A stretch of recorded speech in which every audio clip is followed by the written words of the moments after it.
Ulama tafsir membincangkan apa yang ada dalam tabut ini. Sebahagiannya mengatakan di dalamnya ada 2 tongkat, serpihan ataupun cebisan tongkat Nabi Musa alaihissalam dan juga tongkat Nabi Harun.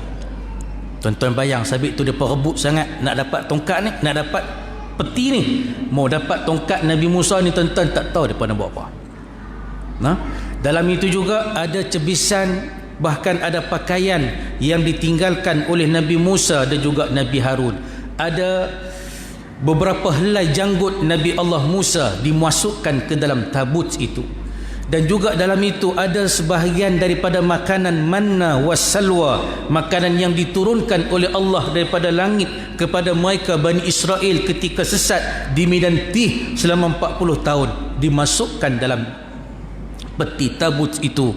Dan yang terakhir sekali dimasukkan adalah alwah, serpihan daripada alwah, batu yang mengandungi the 10 commandment, 10 arahan khusus yang diturunkan oleh Allah Subhanahu wa taala kepada Nabi Musa saat Nabi Musa bermunajat di Tur Sina. Allah taala memberikan 10 arahan dalam luh yang ditulis di batu, tapi luh itu pecah, hancur dan berkecai. Saat Nabi Musa turun ke bawah, Nabi Musa terkejut melihat Bani Israel yang menyembah patung berhala Samiri ketika itu. Dia terkejut dan terlepas alwah itu hancur. Sebahagian daripada alwah itu dimasukkan ke dalam tabut. Kalau tuan-tuan boleh tengok boleh google di internet ilustrasi tabut, kita akan nampak gambaran tabut ini adalah satu peti kayu. Dia peti kayu, cuma pemegang dia saja tuan-tuan bertatahkan emas, bentuk angel, bentuk malaikat yang bersayap. Itu yang difahami dalam versi Yahudi, dalam versi ahli kitab. Dan dia ada gelung emas untuk dimasukkan kayu, beda untuk mengusung dia.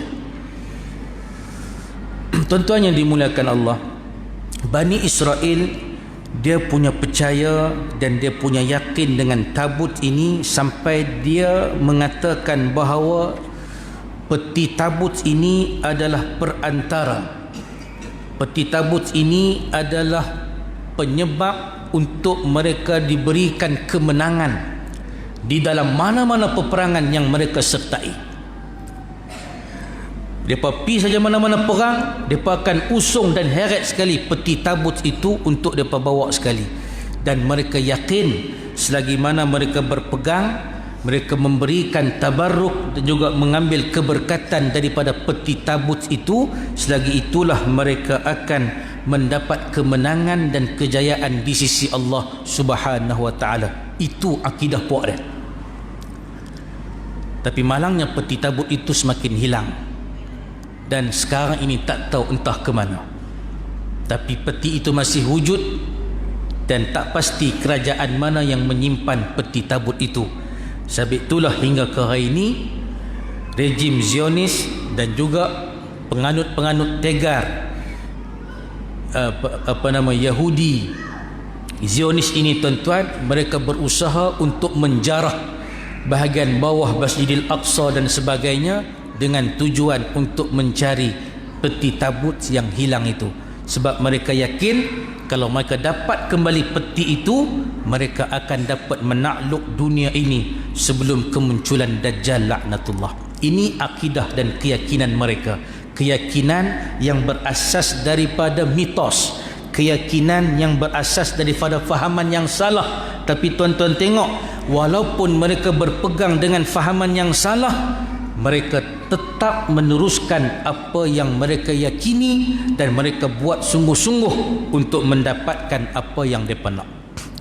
Ayah ibu yang saya kasih sekalian, ini sikit perbincangan di luar konteks berkaitan dengan peti tabut ini. Peti tabut ini daripada kayu, 1.5 lebar dia, 1.5 meter panjang dia, dan lebar dia 0.7, adapun ada kata 0.6, dalam dia pun 0.6 meter.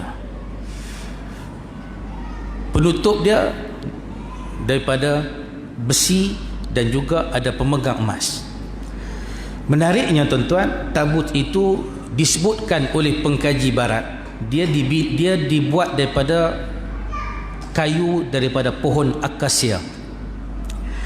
Pohon akasia ni tuan-tuan, kalau kita cari dalam nama moden dia adalah pohon penaga, kan? Pohon ataupun pokok penaga.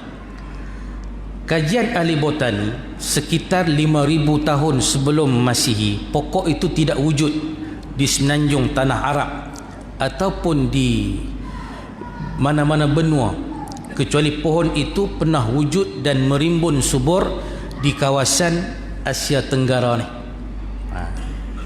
Daripada sekian banyak negara di Asia Tenggara ini, pohon akasia ini banyak di Tanjung, yang dulunya dinamakan sebagai Tanjung Penaga, Penang itulah. Tapi hilang nama Tanjung Penaga, tinggal Tanjung ya. Saya sebut ini sekadar untuk berkongsi fakta ilmiah, bukan nak kata peti tabut tu mai daripada Penang tak. Saya tuan-tuan kata saya buat cerita sesat pula ni, nak kongsi dari segi ilmiah dan geografinya. Dan menariknya pula tuan-tuan, daripada sekian banyak daerah di Penang itu, ada satu tempat nama dia Penaga. Syekh Imam kita dah tahu dia duduk kerja sana. Dan ada satu kampung dalam Penaga itu tuan-tuan, nama apa? Lahak Tabut. Lahak Tabut. Tak tahu pasal apa orang kampung tu boleh pibuh. Jangan duk kata pula duk pi cari lepas ni esok, duk pi ke Lahak Tabut, duk pi jumpa tukang kayu lama-lama siapa keturunan hak ke berapa yang duk bukan saya kata tu. Tapi saya nak abang kata orang Penang pada zaman tu tuan-tuan, mungkin depa study dah tajuk ini dan mereka abadikan nama itu pada nama kampung depa. Kan bukanlah abang kata benar tu di situ. Jangan.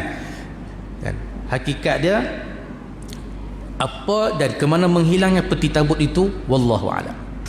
Hadirin yang dimuliakan Allah Subhanahu wa taala sekalian, poin saya yang saya nak sebut, keyakinan Bani Israel, mereka meyakini mereka akan mendapat kemuliaan, mereka akan dapat kejayaan dalam hidup mereka selagi mana mereka mahu kembali kepada ajaran Nabi Musa, yang sebahagian daripada ajaran Nabi Musa itu disimpan di dalam peti tabut tersebut. Sebab itulah daripada satu zaman ke satu zaman mereka berusaha untuk memiliki peti itu, kerana mereka yakin selagi mana mereka kembali kepada peti tersebut, selagi mana mereka berpegang teguh dengan ajaran yang ada dalam peti tabut itu, selagi itulah mereka akan mendapat kemenangan di sisi Tuhan mereka. Ini keyakinan bangsa Yahudi.